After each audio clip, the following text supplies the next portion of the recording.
Hello mga mi, mag-unbox nga po pala tayo ng price ko galing kay Kong Sol Aragones sa Akay ni Sol. So ayan, fresh pa po to galing sa Laguna. Mga mi. Ito po ay helmet. So yan, halos mabuksan ko na, naalala ko na kaya ko palang mag-video for unboxing. Ito yung mga yan natin to. I-buksan natin.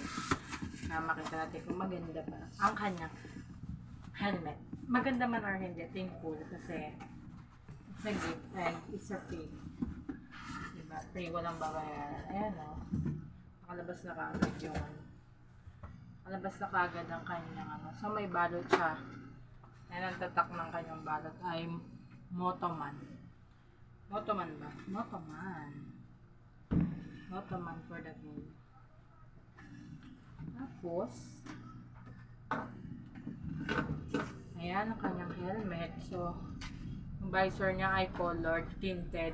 Maganda to sa araw mga mi, para hindi masilong sa mata. Color red. Meron po siyang Akay ni Sol na tatak dito sa likod, sa gilid. Tsaka maganda yung edge niya dito. Yung likod maganda, may paganyan. Tapos color red siya. So, hindi lang po to sticker. Nakadikit, nakatatak na po, ano talaga siya, hindi siya natatanggal ng sticker, nakatatak talaga siya Akay ni Sol. So mga mi, maganda to sa akin half face kasi lagi po kami nag-rides mag-asawa, tapos lagi ko pong nagagasgasan yung mga Ibo helmet ng asawa ko kasi po full face lahat. So ngayon may half face na ako, malaking tulong to kasi lagi akong nagbubuha ng kilay sa full face niya. Tsaka maganda to mga mi kasi mas gusto ko talaga yung malawag sa ulo. Ano na tumaga. Sukat natin mga mima.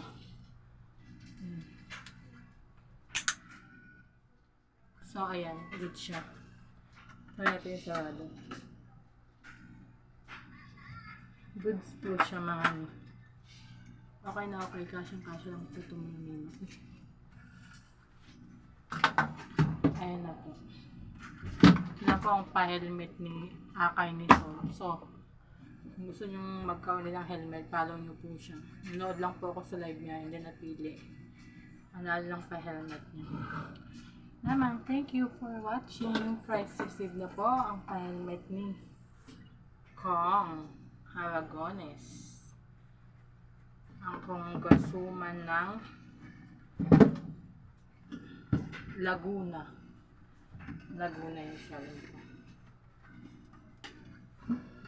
Suwala na natin ito mga mi. Ako paano ito sa lalo. Nalang sa box para maganda. Price received. Thanks for watching.